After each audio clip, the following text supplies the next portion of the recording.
بسم اللہ الرحمن الرحیم۔ میرے عزیز بھائیوں اور بہنوں، آج کی ویڈیو ایک نہایت عبرت انگیز، روح کو جھنجھوڑ دینے والا موضوع لیے ہوئے ہے۔ آج ہم آپ کو ان 5 بدقسمت انسانوں کی کہانی سنانے جا رہے ہیں جنہیں حضرت جبرائیل علیہ السلام نے اللہ کے حکم سے ہلاک کیا۔ یہ وہ لوگ تھے جنہوں نے اللہ کی آیات کا مذاق اڑایا، انبیاء کو جھٹلایا، ظلم کیا اور حد سے تجاوز کیا، اور جب اللہ کی طرف سے ڈھیل ختم ہوئی تو جبرائیل اترے اور ان کی دنیا ہمیشہ کے لیے ختم ہو گئی۔ آئیے اس عبرت بھری حقیقت کی طرف چلتے ہیں۔ سب سے پہلے ہم چلتے ہیں حضرت لوط کی قوم کی طرف، ایک اوباش، بدکردار اور بدترین گناہوں میں ڈوبی قوم کی طرف۔ قرآن کہتا ہے وہ بے حیائی میں سب سے آگے نکل گئے تھے جو دنیا والوں میں کسی نے نہ کی تھی۔ حضرت لوط نے انہیں بارہا سمجھایا، لیکن ان کے 5 سردار ایسے تھے جو بگاڑ کی جڑ بن چکے تھے۔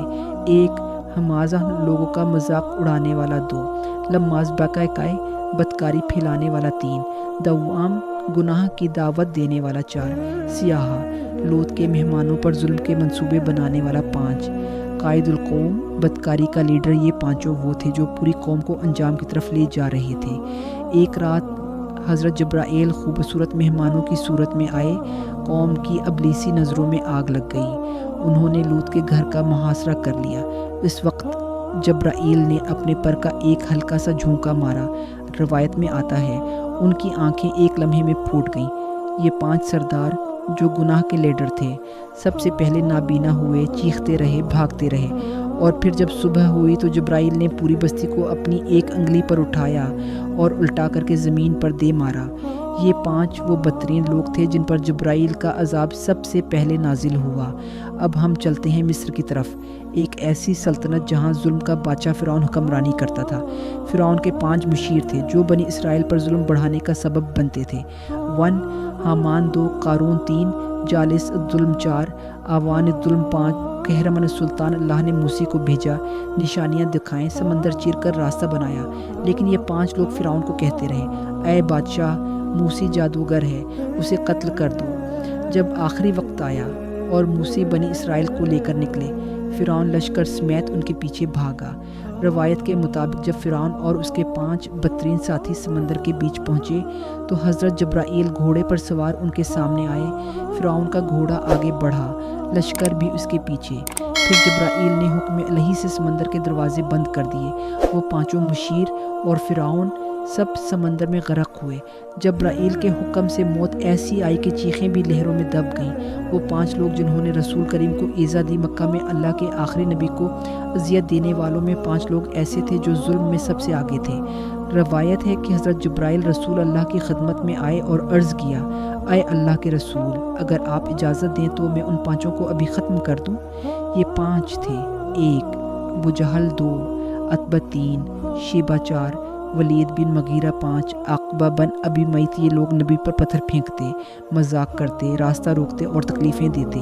اللہ کے رسول نے فرمایا، نہیں، شاید ان کی اولاد میں کوئی ایمان لانے والا ہو، لیکن اللہ نے ان کو مہلت تو دی مگر ہمیشہ کے لیے نہیں۔ پھر بدر کا دن آیا، جبرائیل آسمان سے نازل ہوئے۔ روایت میں ہے جبرائیل نے بدر میں مشرکین کے کئی سرداروں کی گردنیں ماریں۔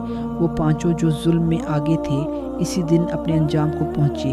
وہ 5 کفار جو نبی پر گندگی پھینکتے تھے، مکہ میں نبی نماز پڑھتے، سجدے میں جاتے، اور یہ 5 بدبخت لوگ اونٹ کے گوبر، گندگی اور نجاست لا کر آپ کی پشت پر رکھ دیتے۔ 1 ابو جہل، 2 عقبہ بن ابی معیط، 3 امیہ بن خلف، 4 شیبہ، 5 عتبہ۔ حضرت جبرائیل نے رسول اللہ سے کہا، اے محمد، یہ 5 ہیں اور میں نے ان سب کے نام آسمان پر لکھے دیکھے ہیں۔ پھر بدرد کے دن جبرائیل نے فرمایا، اے محمد، آج میں نے ان سب کا بدلہ تمہارے لیے پورا کیا۔ وہ 5 ایک ایک کر کے بدترین انجام کو پہنچے۔ وہ 5 لوگ جن پر جبرائیل نے لعنت کی اور عذاب لایا۔ آخری 5 وہ ہیں جن کا ذکر روایات میں آتا ہے کہ حضرت جبرائیل نے لعنت کی اور اللہ نے ان پر عذاب نازل کیا۔ یہ وہ 5 تھے۔ 1 قوم عاد کا سردار، 2 قوم ثمود کا ظالم، 3 قوم فرعون کا قاضی، 4 وہ شخص جس نے سالے کی اونٹنی کو ذبح کیا، 5 وہ شخص جس نے یہی کو قتل کرنے کا حکم دیا۔ ان 5 کے بارے میں روایت ہے، جبرائیل نے کہا، اے پروردگار، یہ لوگ تیری زمین میں فساد پھیلا رہے ہیں۔ اللہ نے فرمایا، جاؤ اور ان پر میرا عذاب مکمل کر دو۔ پھر کبھی کسی پر تیز آندھی چلی، کبھی بجلی گری، کبھی چیخ آئی اور کبھی زمین پھٹ گئی اور وہ سب ختم ہو گئے۔ تو پیارے ناظرین، آپ کو یہ ویڈیو کیسی لگی کمنٹ میں اپنی رائے کا اظہار ضرور کیجیے گا۔ میرے چینل کو سبسکرائب کر دیجیے گا۔